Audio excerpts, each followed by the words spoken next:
And today we are, whoop, there goes my notes. Hi everybody, my name is Sarah Devlin and today we are going to be talking about the young adult novel Peeps by Scott Westerfeld, which was published in 2005. It is a mix of fantasy, science fiction, and supernatural. Like I said, it was published in 2005, but I read it in 2012. I would have been about let's say 16. It was published during the height of the vampire and urban fantasy trends, but it does both those trends uniquely enough and well enough that they feel fresh and new. The vampire lore is rewritten entirely, and I personally think it's done better than Twilight, but that is, you know, your opinion. I feel like a lot of the explanations that why are vampires scared of the Catholic Church specifically, or the cross, you know, scared of Christianity. Why do vampires' reflections not show up in mirrors?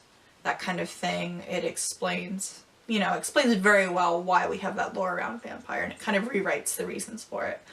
The vampire, or vampirism, is Parasite based, and there's a lot of explicit talk about parasites in this book. Every even chapter starts talking about a different real life parasite, so it's not all fictional. So if that is not your cup of tea, you might just want to skip this book, and I totally understand. Scott Westerfeld has a lot of other good books out there that you could pick from if you really want to read something of his. Like I said, there's lots of facts, lots of information, lots of backstory, lots of exposition, but there's not an info dump in sight. It's explained so well that you don't need a degree in parasitology to understand what they're talking about. There are also a lot of story details involved. Lots of little plot holes that your brain will just kind of gloss over normally and not really think about. Mr. Westerfeld takes the time to fill those in, and it's just like, wow, he really thought of everything. This is like really thoroughly written. And like, it wouldn't take away from it if it didn't have that, but it gives it that little extra bit more. The main character is Cal, a 19-year-old boy who is a Peep. Peep means parasite positive. It's their preferred term. Most Peeps turn into monsters is the way they put it, I believe. They kind of, you know, they aren't human anymore, essentially. They're just, you know, vampires, monsters, whatever. Kind of like a cross between a zombie and a vampire would be the best way to put it, I would say, if you're talking about pop culture contemporary monsters. But he is a carrier, and if you don't know, a carrier is someone who has the disease, or in his case the parasite, in their body, but they show no symptoms really. Or if they do, it's not, in his case it's all like things that'll keep the parasite alive but don't infect him or affect him, I suppose, in negative ways. Like he, you know, eats a lot of raw meat, he can see in the dark. One of them is an increased sex drive or an enhanced libido, which I will talk about more later. But as a carrier, he can still pass on the parasite to other people. His job is to hunt down the women that he has kissed and inadvertently turned into Peeps. He works for a bureau in New York City and Manhattan, and that is his job.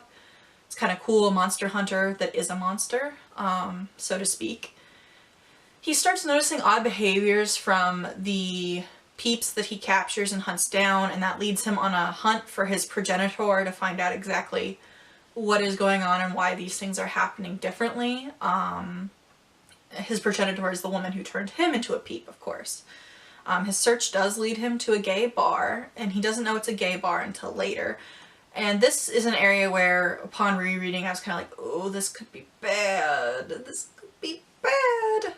But I would like to say that it was obvious to me that that's what it was upon rereading, but it wasn't stereotyped. It wasn't, you know, it wasn't like, you know, flamboyant, stereotypical gay men. It was just like, okay, it's a bar full of only men, somebody tries to pick him up, and he's just kind of clueless. And I mean, when I read it at 16, I was completely clueless too, and I didn't pick up on it.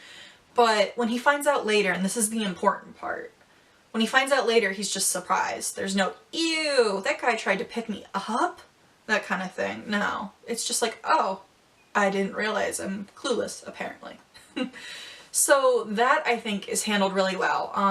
This kind of leads into my only gripe in this book, or one of my two complaints, I guess. The first one is that there's lots of talk of sex.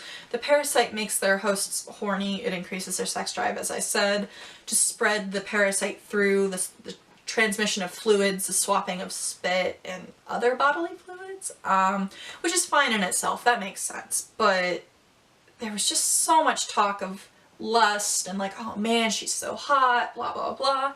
And it was all straight. Also, I thought it was kind of annoying and repetitive, but that's more of a personal preference, less of something that I can complain about legitimately. But it was all straight. Other than the gay bar, there was nobody who was queer in any way. It also put forth the myth that all guys are slavering sex addicts. That is my fourth try to say that. I'm happy it worked.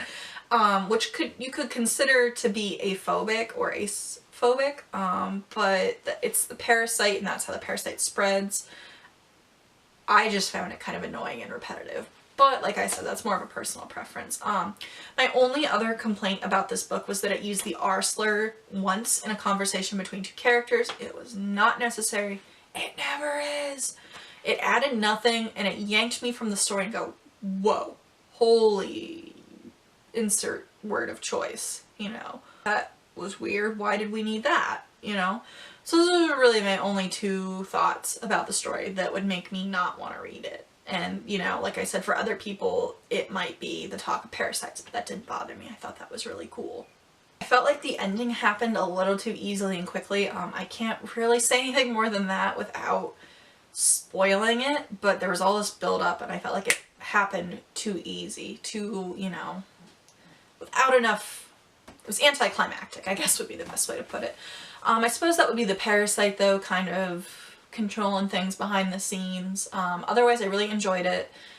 I didn't really remember anything about the book, which is odd for me because I usually remember anything and everything about a book when I have read it a while ago. I mean, I might not be able to think, this book I read when I was 13, this was the title, this was the cover, this was the author, this is what it was about. But if you hand me a copy of a book, I'll be like, oh yeah, I remember this book. It was about blah, blah, blah, and you know, this is what I thought of it at the time. But I really enjoyed getting to reread it and not remember it. There were kind of like waves at points. It was like, oh yeah, I remember this now. But it was still, I was really enjoying like being surprised. I would also say the book was so good up until the ending, and I mean the ending was good, but like I said, it was a little anticlimactic, but I still feel like it was worth it to read it even though it wasn't really exciting ending. But I do think there is a sequel to it, or maybe a prequel that was written afterwards. I'm pretty sure there's another book involved somehow, but I'm not sure what. So if you're interested in this and want more like me when you're done, there is another book out there somewhere. I would definitely recommend this book. Just like I said, it's all very straight, which seems odd when there's so much talk about sex. There's bound to be somebody in Manhattan that has this parasite that is not straight. And the use of the R-Slur, which was totally unnecessary. Yeah. So that was Peeps by Scott Westerfeld.